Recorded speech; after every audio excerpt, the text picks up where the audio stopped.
सुप्रभात बच्चों। मैं आज क्लास संस्कृत शास्त्री महाविद्यालय बंधु छपरा भोजपुर से ऑनलाइन क्लास के माध्यम से आप सबों को अव्यय में विस्मयादि बोधक के बारे में बताने जा रहा हूँ। विस्मयादि बोधक को हम लोग अंग्रेजी में इंटरजेक्शन भी कहते हैं। अव्यय के 4 भेद बतलाए थे हम लोग बताए थे पीछे के क्लास में। इसमें से चौथा भेद था विस्मयादि बोधक। और कुछ हिंदी व्याकरण के विद्वान के द्वारा एक और बताया जाता है भेद, वो है निपात। तो आज हम लोग विस्मयादि बोधक और निपात के बारे में जानेंगे। तो विस्मयादि बोधक जो है उसको हम लोग अंग्रेजी में इंटरजेक्शन कहते हैं। अब सबसे पहले इसका परिभाषा जानिए कि विस्मयादि बोधक कहते किसे हैं। तो विस्मय, हर्ष, शोक, आश्चर्य, घृणा, विषाद आदि भावों को प्रकट करने वाले अविकारी शब्द विस्मयादि बोधक कहलाते हैं। इन शब्दों का वाक्य से कोई व्याकरणिक संबंध नहीं होता,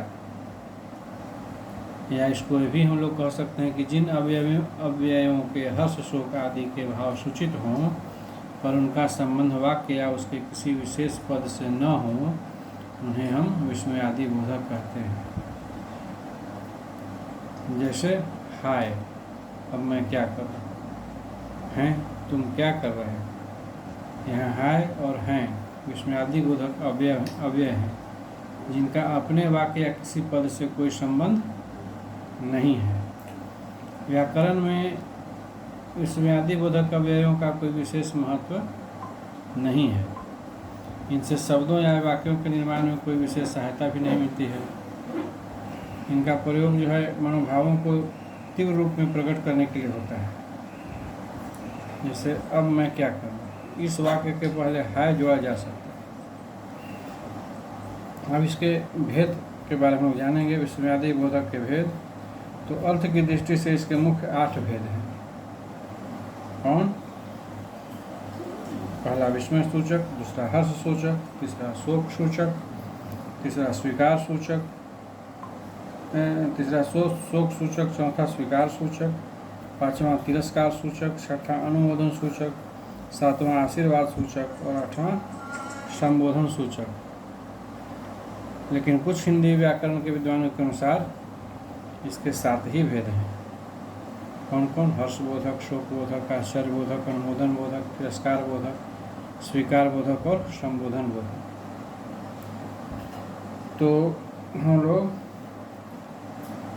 यह जो भेद है इसके 8 भेद जैसे बताए हैं कि पहला है विस्मय सूचक। तो विस्मय सूचक में कौन कौन है? सब। इसमें सब है अरे, क्या, सच, ऐं, ओह, हैं, ये सब विस्मय सूचक है। और हर्ष सूचक है वाह, आहा, शाबाश, धन्य। और शोक सूचक है ओह, हाय, त्राही त्राही, हाय राम। ये सब शोक सूचक शब्द हैं। स्वीकार सूचक कौन है? अच्छा, बहुत अच्छा, हाँ हाँ, ठीक। ये सब स्वीकार सूचक हैं। अब तिरस्कार सूचक हैं कौन कौन? सब धिक, छी, हट, दूर। ये सब जो शब्द हैं वो तिरस्कार सूचक हैं। अनुमोदन सूचक सब हाँ हाँ, ठीक, अच्छा, ये सब अनुमोदन सूचक शब्द हैं। आशीर्वाद सूचक शब्द हैं कौन? जीते रहो, चिरंजीवी हो, दीर्घायु हो। ये सब जो है आशीर्वाद सूचक हैं। और सबसे अंत में संबोधन सूचक जो शब्द हैं वो कौन है? हे, अरे, रे, ऐ, अजी, लो, अहो। ये सब जो है संबोधन सूचक शब्द हैं। अब एक बात और हम लोग को ध्यान देना है कि इन सभी के अलावा कभी कभी संज्ञा, सर्वनाम, विशेषण, क्रिया और क्रिया विशेषण आदि का प्रयोग भी विस्मयादि बोधक के रूप में होता है। जैसे संज्ञा में शिव, शिव, शिव, हे राम, बाप रे, ये सब संज्ञा में। इसका प्रयोग सर्वनाम में क्या, कौन, विशेषण में सुंदर, अच्छा, धन्य, ठीक, सच, ये सब जो है विशेषण में है। क्रिया में तो हट, चुप, आ गए, ये सब क्रिया में है। और क्रिया विशेषण में दूर दूर, अवश्य, ये सब जो है क्रिया विशेषण में है। तो यह था विस्मयादि बोधक। अब हम लोग निपात के बारे में जानेंगे कि निपात क्या है, इसका प्रयोग कहाँ होता है, यह कहते किसे हैं। तो निश्चित शब्द समूह अथवा पूरे वाक्य को अन्य भावार्थ प्रदान करने हेतु जिन शब्दों का प्रयोग होता है उन्हें निपात कहते हैं।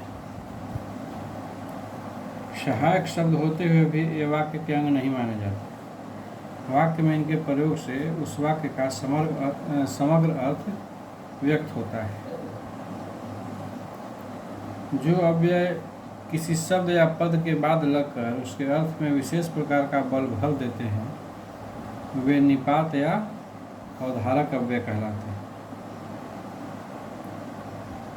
या ये भी हम लोग कह सकते हैं कि एक और हैं हिंदी व्याकरण के विद्वान यास्क, तो वही यास्क जी के अनुसार निपात शब्द के अनेक अर्थ हैं, इसलिए निपात कहे जाते हैं।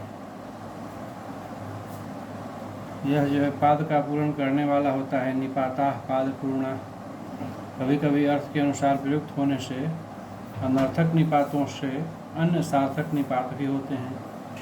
निपात का कोई लिंग वचन नहीं होता है। मूलतः इसका प्रयोग अव्ययों के लिए होता है। जैसे अव्ययों में आकारगत अपरिवर्तनीयता होती है, वैसे ही निपातों में भी। यास्क ने निपात के 3 भेद माने हैं।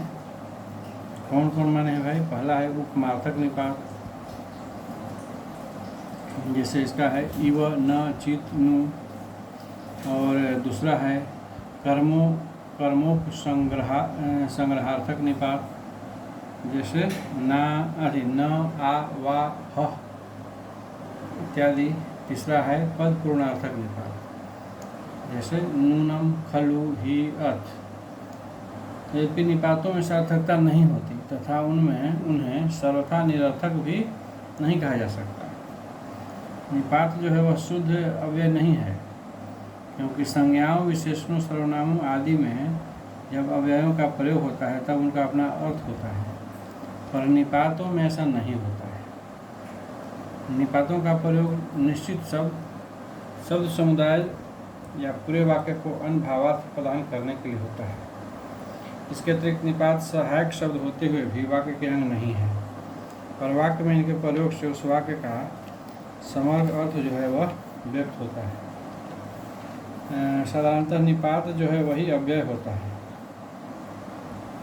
हिंदी में खास करके अधिकतर निपात शब्द समूह के बाद आते हैं जिनको वे बल प्रदान करते हैं। अब देखिए निपात के कार्य क्या हैं। तो निपात के मुख्यतः 4 कार्य हैं।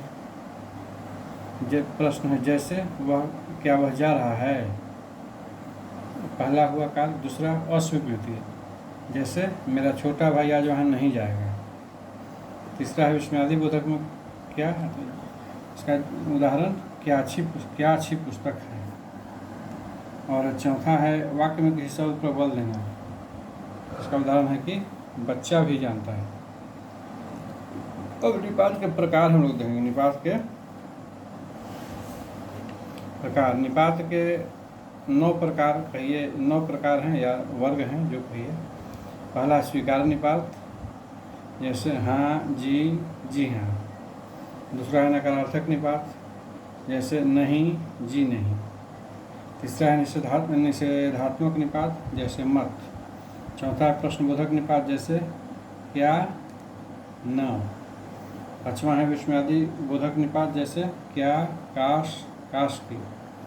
और छठा है बलदायक या सीमा बोधक निपात, जैसे इसका उदाहरण है तो, ही, तक, पर, सिर्फ, केवल।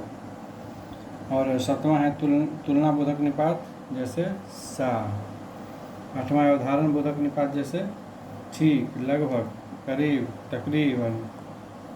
और 9वां सबसे अंत में है आदर बोधक निपात जैसे जी। तो यह थे निपात के प्रकार। और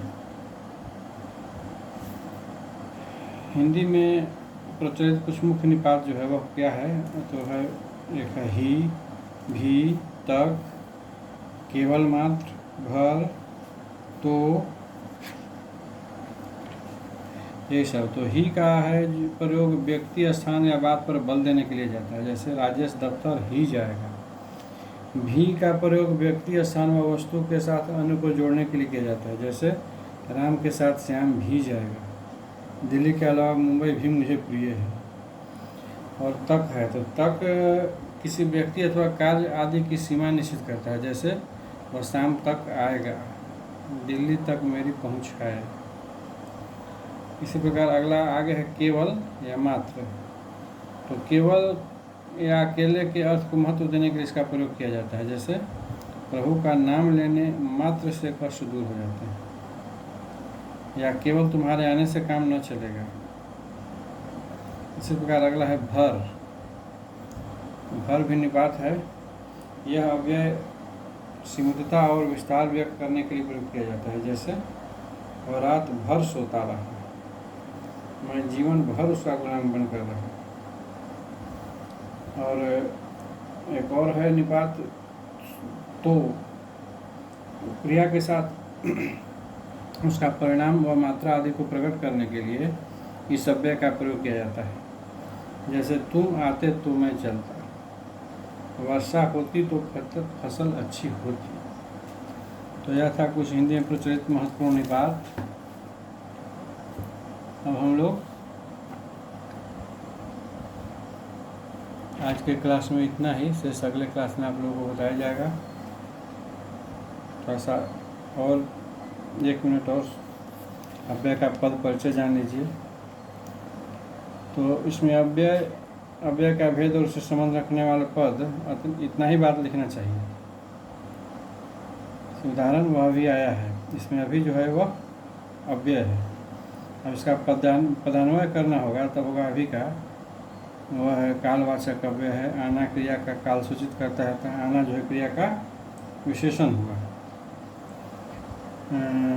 क्रिया विशेषण का पद परिचय तो इस जानिए। तो इसके अंतर्गत क्रिया विशेषण का प्रकार और जिस क्रिया की यह विशेषता प्रकट करे उसे पद का उल्लेख होना चाहिए, उस पद का उल्लेख होना चाहिए। जैसे उदाहरण है कि बालक अपने क्लास में शांतिपूर्वक बैठता है, तो शांतिपूर्वक जो है रीतिवाचक क्रिया विशेषण है, बैठता है जो है क्रिया की विशेषता बतलाता है। इसी प्रकार पद परिचय कुछ और उदाहरण है। तो आज के क्लास में भी इतना ही, शेष अगले क्लास में आप सबों को फिर दूसरा चैप्टर की जानकारी दी जाएगी। तब तक आप सभी बच्चों को शुभ दिन।